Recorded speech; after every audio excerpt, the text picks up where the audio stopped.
camera's on 20%, so hopefully it doesn't die. If it does, I'm gonna be very upset. So today's video is going to be a review on the Pat McGrath. I got the foundation, the concealer, and as well as the powder. I did get this a while ago, but I wanted to wait to do my review because I couldn't figure out like the right way to use it, if that makes sense. And so I think like the first couple times that I used it, I was like, I either looked cakey or like my skin looked dry, I don't know.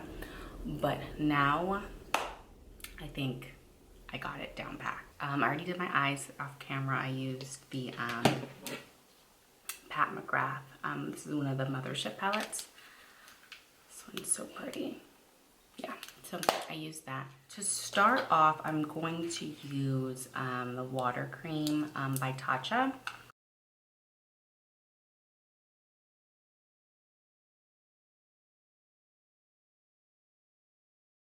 And then I don't have the Pat primer. It doesn't have like amazing reviews on Sephora.com, so I decided not to go with the primer, but I'm gonna use what I normally use, which is the Pore Professional. This is the hydrating primer. Wait, is this the hydrating? This is not the hydrating one. This is just this is just the regular one.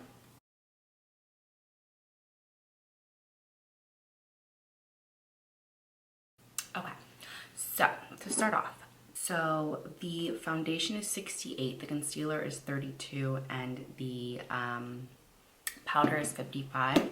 And I feel like it's worth it, that amount, just because the packaging alone on these is so, I mean, it's glass packaging. Like, this is so, it's really like nice packaging. That's one thing that I love. So the foundation I got in shade medium 19, which is, I think, pretty accurate. I might buy another bottle in a one shade darker just to compare, or maybe mix the two.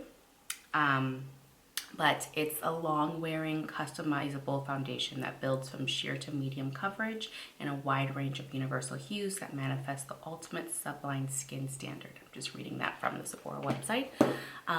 So I personally like to apply this with this kind of brush and then go in with my beauty blender afterwards. This one's by This one's by Giorgio Armani. So I like to shake it up and put some on the back of my hand.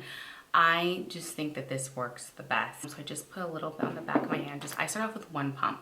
I like to build this like it is sheer to medium coverage. But I just find that you should start off with less and then like build up. So what I like to do is just spread this out, like I said, and then I go in with my beauty blender afterwards. Because I just felt like when I was using like an actual foundation brush, and this is just my opinion, who knows, maybe other people had a different experience, but I just found that it was like kind of like streaky. Whereas this, I feel like it just applies it like really seamlessly.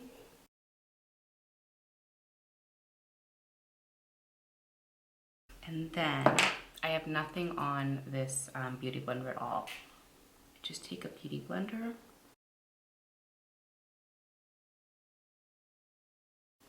And I just found when I was using the beauty blender to put it on, another thing is the beauty blender, because I think because it is such like a sheer like formula, the beauty blender was like soaking up a lot of product. So that's why I like to go in with the beauty blender afterwards.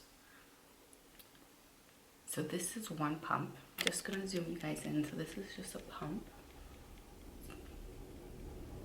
So a pump gives you, in my opinion, pretty good coverage. I am gonna go in with like a little more, not a full pump, like a half a pump. Just a little bit. And I'm just going to apply this on my cheeks.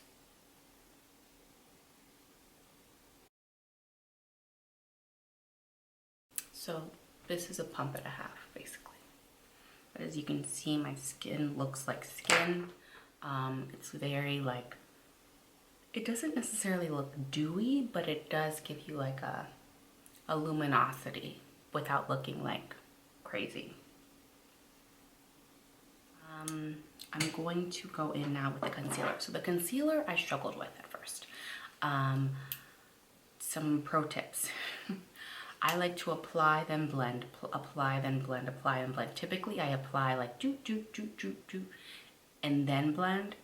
That does not work with this. It dries very fast. And then once it dries, it's like there's no going back. Less is more. It's a very, let me actually read the same thing for the concealer. It's lightweight, full coverage, radiant matte finish.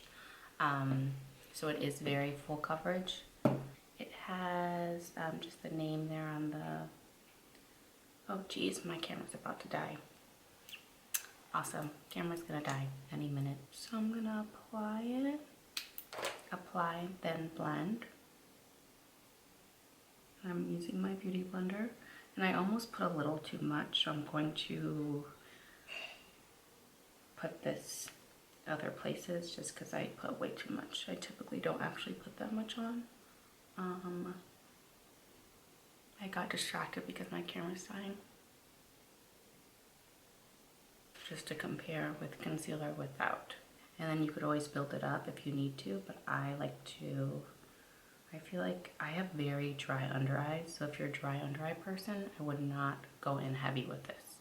In my last video, my camera literally died like as I was putting on the concealer. So here we are again. So now on to the setting powder. This is the Skin Fetish Sublime Perfection Setting Powder, and I got light medium 2 is the shade I got. So her concealer and the foundation are glass. This does appear to be a plastic bottle or container, sorry. I don't like to bake with this powder. It's just a very lightweight powder. I don't know if that makes sense. And it literally, in my opinion, it melts into your skin like immediately. So I don't feel like baking works with it unless you want to put like tons and tons on, and then I just feel like that would make your face look dry. So I personally just like to take a little bit in the cap. And this is a Morphe G5 brush. It's a very fluffy ended brush. And I just like to press it into my skin. And I actually set my entire face.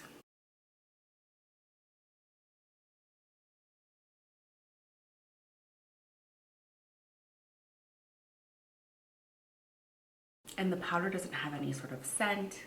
It's very, like I said, it's very lightweight. And it doesn't like affect the color of, like some powders, like they make you look like lighter, or they like change the color of your face. I don't find like this does it. But yeah, your skin is just, you don't feel like you're wearing makeup. It doesn't like break up throughout the day. And yeah, it just feels like so soft. So then I am going to just finish up with my face. I'll be right back, and then I'll kind of just give my final thoughts. And all right, so my shirt has cute sleeves. Anyway, so yeah, I just finished the rest of my makeup. But here are just a few things that I think you have to find the right brush that works for you. Like I said, brushes like this just didn't do it for me. I prefer, I don't even know what this brush is called, what kind of brush this is, but I prefer a flat brush like that, and then using the beauty blender, sort of like make sure it's all blended out. Applying it with the beauty blender, I found that it just soaked up way too much of the product. In terms of the concealer, less is definitely more. If you have dry under eyes, if you're someone that like, my under eyes are so dry, so that's why less is more for me. But it's definitely full coverage. I love the combination of all three, the powder, the concealer, the foundation together. It just makes you look like so flawless. Just so you can kind of see a close-up of how my skin looks. I mean, my skin just looks like fresh. Thank you guys so much for watching and tuning into this video. Please give this video a thumbs up and have a great day.